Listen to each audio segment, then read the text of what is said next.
اردو کہانی میں خوش آمدید۔ کارساز کی دلہن۔ پارٹیشن کے بعد ہندوؤں کے بہت سے علاقے ایسے تھے جہاں وہ اپنی کالی ماتا کو راضی کرنے، اماوس راتوں میں ہنڈیاں اڑانے جیسے کاموں اور شیطان کو خوش رکھنے کے لیے نوجوان بچوں کی بھیڑ چڑھانے کی روایت کے باعث نحوست کا شکار ہو گئی تھیں۔ جیسے کراچی سول ہاسپٹل کی بیک سائڈ پر سینیٹوریم والی جگہ پر سونا بابا، جو چند روپے لے کر جنوں کو پلاتا تھا اور لوگوں کو دکھاتا تھا، اس کا انجام بھی بے حد بھیانک ہوا۔ اسی طرح لکی اسٹار کی گلی میں بلب کا جن، سینٹ پیٹرک اسکول کے سامنے تھڑے پر بیٹھا بوڑھا جو اپنے سفید گھوڑے کے ساتھ رات کو ملتا تھا، اور بھی ایسی کئی جگہوں پر جہاں انڈیا کے ہندوؤں نے اپنی جادو اور مختلف خطرناک روایت کے باعث اس جگہ پر معصوم لوگوں کا قتل کیا تھا، وہاں اب ان کی بدروحے لوگوں سے انتقام لینے یا پھر اپنے قتل کے بارے میں دنیا کو آگاہ کرنے کے لیے انہی مخصوص طریقوں سے آتی ہیں جن حالات میں ان کا قتل کیا گیا تھا۔ آج ہم آپ کو کارساز کی دلہن کا قتل اور اس کے وہاں ہونے والے واقعات سنائیں گے، اور وہ کیا وجہ تھی جس کی وجہ سے کارساز کی دلہن وہاں روز رات کو 10:30 بجے سے لے کر صبح 4:45 بجے تک موجود رہتی ہے۔ اکثر لوگوں کو وہ اپنا آپ ظاہر نہیں کرتی، لیکن وہ لوگ جن کا ستارہ ہلکا ہوتا ہے یا پھر وہ جن سے اس دلہن کو کچھ امید ہوتی ہے کہ وہ اپنی دنیا کے لوگوں کو اس کے حالات کا بتائیں گے تاکہ شاید اس کے قتل کا معمہ بھی حل ہو سکے، اور کارساز کی مین روڈ میں منو مٹی میں دبی کئی 100 فٹ نیچے اس بیچاری دلہن کی لاش کو نکالا جا سکے اور اس کو صحیح اسلامی طریقے سے دفن کیا جا سکے تاکہ اس کی لاش کو بھی چین و سکون نصیب ہو۔ اس کہانی کو کارساز کے خرب و جوار میں رہنے والے ایک مزدور نے سنائی ہے، اور یہ ان کے والد کا آنکھوں دیکھا واقعہ ہے۔ ان کے والد سالوں سے وہاں رہتے تھے اور اب اس کے بچے بھی وہیں پل کر جوان ہو رہے ہیں۔ مزدور کا کہنا ہے کہ جب یہ واقعہ ہوا تھا تو اس کے والد جوان تھے، اور رات کو دیر سے کام پر آتے ہوئے انہوں نے ایک دلہن کو بھاگتے ہوئے دیکھا جس کے پیچھے ایک تانگے والا لگا ہوا تھا۔ پھر اچانک سے دلہن غائب ہو گئی اور تانگے والا واپس اپنے تانگے میں بیٹھ کر بھاگ گیا۔ یہ واقعہ ان کا آنکھوں دیکھا ہے۔ ان کو اندازہ نہیں تھا کہ یہ سب کیا ہو رہا ہے، لیکن ان کے والد کی ہمت نہیں ہوئی کہ وہ دوبارہ اس جگہ جا کر دیکھیں۔ بعد میں جب علاقے میں ایک نوجوان لڑکی کے غائب ہونے اور کسی لڑکے کے ساتھ اس کے معاشرے کی باتیں ہونا شروع ہوئیں تو ان کو مختلف جگہوں سے اس کہانی کے تانے بانے ملنا شروع ہو گئے، اور سالوں بعد جب حقیقت سامنے آئی تو بہت دیر ہو گئی تھی۔ سن 78 سے کارساز کے علاقے میں دلہن نظر آنا شروع ہوئی تھی۔ اکثر لوگوں نے موٹر سائیکل، گاڑیوں اور پیدل بھی اس دلہن کو دیکھا، اور کئی مارے خوف کے وہاں سے بھاگ گئے یا بے ہوش ہو گئے۔ یہ 71 کی بات ہے۔ اس زمانے میں کراچی میں بہت زیادہ آبادی تو نہ تھی، پر آزادی بہت تھی ہر برے کام کی۔ شراب اور جوئے کے اڈے جگہ جگہ کھلے ہوتے تھے، اور ہندو اور کرسچن برادری کے نام پر لائسنس لے کر مسلمان بھی شراب کے مزے لوٹا کرتے تھے۔ کارساز کا علاقہ اس زمانے میں اتنا پوش اور مہنگا نہیں تھا۔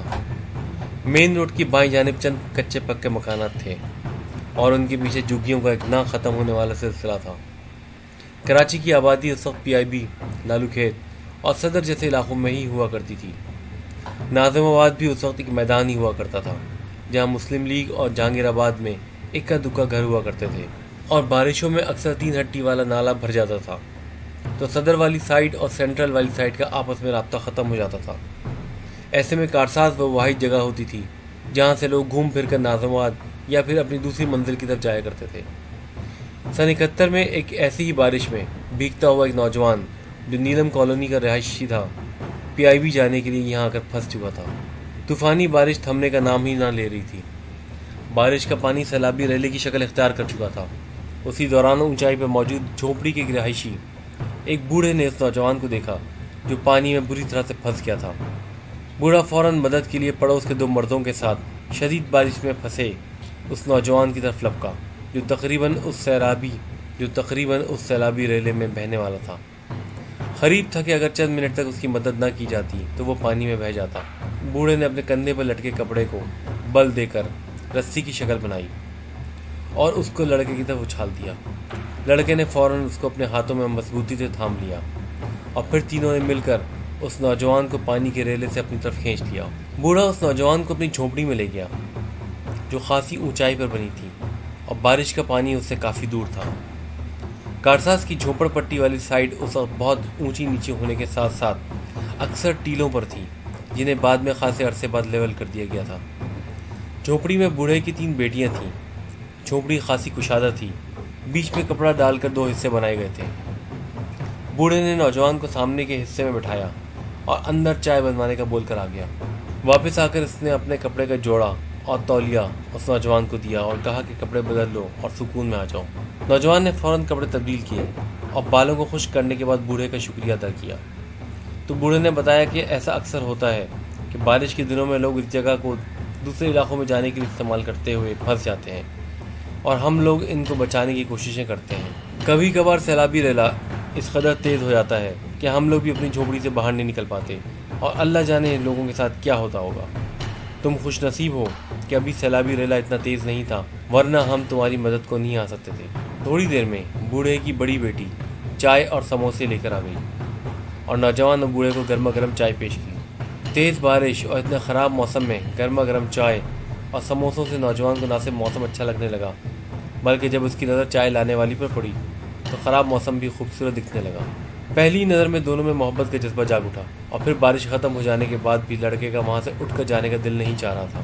بہرحال بارش رکنے کے بعد نیلم کالونی کا رہائشی لڑکا وہاں سے چلا گیا، لیکن اپنا دل اسی جھونپڑی میں چھوڑ آیا تھا۔ کچھ دنوں بعد وہ دوبارہ اس بوڑھے کی جھونپڑی میں پھل اور مٹھائی لے کر پہنچ گیا اور اس دن بارش میں مدد کا شکریہ کہنے کے بعد ادھر ادھر کی باتیں کرنے لگا۔ اسی دوران چائے کا دور چلا اور حسب سابق وہی لڑکی چائے لے کر آئی اور چائے کا مزہ بھی وہی تھا۔ لڑکے نے اب اس جھونپڑی میں اکثر آنا جانا شروع کر دیا۔ جب بوڑھا دہاڑی پر ہوتا تو لڑکے کو موقع مل جاتا اور وہ اس کی بڑی بیٹی سے گھنٹوں بیٹھا باتیں کرتا رہتا اور بوڑھے کے آنے سے پہلے پہلے چلا جاتا تھا۔ شروع میں تو یہ معاملہ ڈھکے چھپے چلتے رہے، لیکن پھر جب بوڑھے کو آس پڑوس نے خبردار کیا تو اس نے بیٹیوں کو ڈانٹ ڈپٹ کی اور نتیجہ یہ نکلا کہ یہ دونوں اب باہر ملنا ملانا شروع ہو گئے۔ یہ لڑکا ایک آوارہ اور خدرے پیسے والے گھر سے تھا اور لڑکی غربت کی لکیر سے نیچے رہنے والی جھوپڑ پٹی کی باسی۔ لڑکے کو اس پر زیادہ محنت نہیں کرنی پڑی اور تھوڑی سی ہوٹلنگ، اچھے کھانے اور چاندی کی 2 انگوٹھیوں پر ہی اس سے شادی پر رضامند ہو گئی۔ کچھ دنوں بعد باپ کو کچھ شک ہوا تو اس نے لڑکی کے گھر سے نکلنے پر پابندی لگا کر لڑکی پر مزید سختی شروع کر دی۔ 16-17 سال کی ناپختہ عمر میں بغاوت کا جذبہ اس بچی میں سر اٹھانے لگا اور اس نے لڑکے سے بھاگ کر شادی کرنے کی تیاری شروع کر دی۔ لڑکا اس مصیبت کے لیے تیار نہ تھا، وہ تو بس دل بہلا رہا تھا اور جھوٹی محبت کا ڈرامہ کر رہا تھا۔ لیکن اب اس شادی والی بات سے پریشان ہو کر اس نے اپنے ایک دوست سے مدد لینے کا سوچا۔ اس کا دوست عمر میں کافی بڑا تھا اور نشے کا کاروبار کرتا تھا، خود بھی دن میں اکثر شراب پی کر علاقے میں غل غبارہ مچاتا تھا۔ اس نے بات سنتے ہی لڑکے کو گالیاں دینا شروع کر دی اور کہنے لگا اگر اتنا تپڑ نہیں ہے تو یہ حرکتیں کرتے ہی کیوں ہو۔ اس طرف سے بھی منع ہو جانے کے بعد لڑکے کو کچھ سمجھ نہ آیا، ادھر لڑکی کا دباؤ بھی بہت ہو رہا تھا۔ لڑکے نے کچھ سوچ کر اس کو 2 دن بعد بھاگ کر شادی کرنے کا کہا۔ لڑکی نے اس دن کے لیے بہت تیاریاں کی تھیں۔ اپنی مرحومہ ماں کا شادی کا پرانا غرارہ نکال کر، اپنے چہرے پر لپسٹک اور پاؤڈر لگا کر اپنے آپ کو خوب تیار کیا اور اندھیرے میں باپ کے سونے کے بعد شادی کا غرارہ پہنا۔ وہ 2 انگوٹھیاں اور چوڑیاں جو اس کے معشوق نے ہی تحفے میں دی تھیں ہاتھوں میں پہن لی اور تیزی سے جھونپڑی سے 10 بجے باہر نکل آئی۔ باہر روڈ پہ آتے ہوئے اس کو صرف 5 منٹ لگے اور پھر وہ انتظار کرنے لگی۔ غرارہ پہنے، ہاتھ میں چوڑیوں کی کھنکھناہٹ اور منہ پہ لپسٹک اور پاؤڈر سے سج سنور کر اس دلہن کو کھڑے کھڑے وہاں 3 گھنٹے گزر گئے، لیکن وہاں لڑکا نہیں آیا۔ دلہن کی حالت رونے والی ہو رہی تھی، ڈر کے مارے حالت بھی خراب تھی، لیکن ابھی بھی ایک امید اس کے اندر جاگ رہی تھی۔ اسی دوران دور ایک لائٹ نظر آئی جو عموماً ان دنوں گھوڑا گاڑی کے بائیں جانب لگی ہوتی تھی۔ گھوڑا گاڑی اس کے قریب آ کر رکی۔ تانگے والا ایک ہٹا کٹا ادھیڑ عمر کا آدمی تھا۔ اس نے دلہن کو دیکھ کر کہا آؤ بیٹھ جاؤ۔ دلہن نے گھبرا کر پوچھا تم کون ہو؟ تو نشے میں دھت اس تانگے والے نے اتر کر دلہن کا ہاتھ پکڑا اور تانگے کی طرف گھسیٹنے لگا۔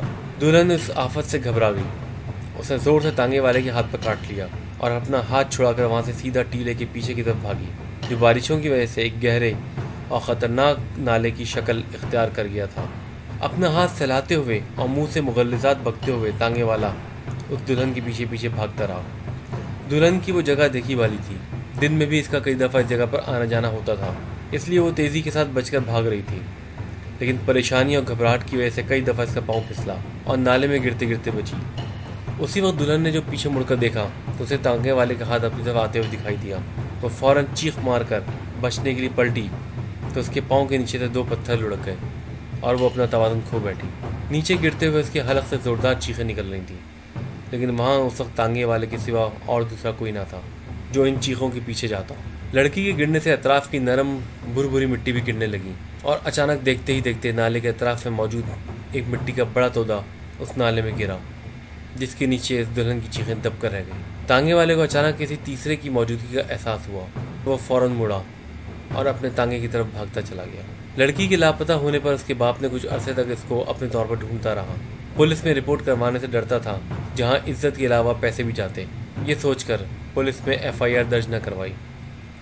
3 سال تک وہاں مسلسل بارشیں اور روڈ بننے اور ٹوٹنے کی وجہ سے دلہن کی لاش کا کسی کو معلوم نہ ہو سکا.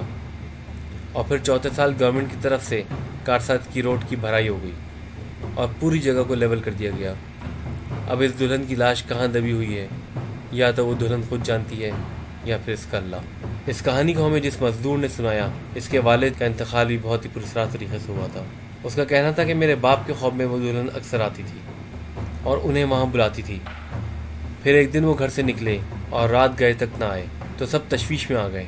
بالآخر ان کی سرد لاش کارساز روڈ پر عین اسی جگہ پر پڑی ملی جہاں وہ دلہن اکثر نظر آتی ہے. یہ بات تو خیر آج کل کے لوگ بھی جانتے ہیں، اور شاید ان کے لیے ایک عام سی بات ہوگی کہ غریب آدمی سڑک کنارے مردہ حالت میں ملا. لیکن مزدور کے مطابق یہ عام سی بات نہیں ہے، بلکہ شاید یہ ہم سب کے لیے دلہن کی طرف سے کوئی پیغام ہے.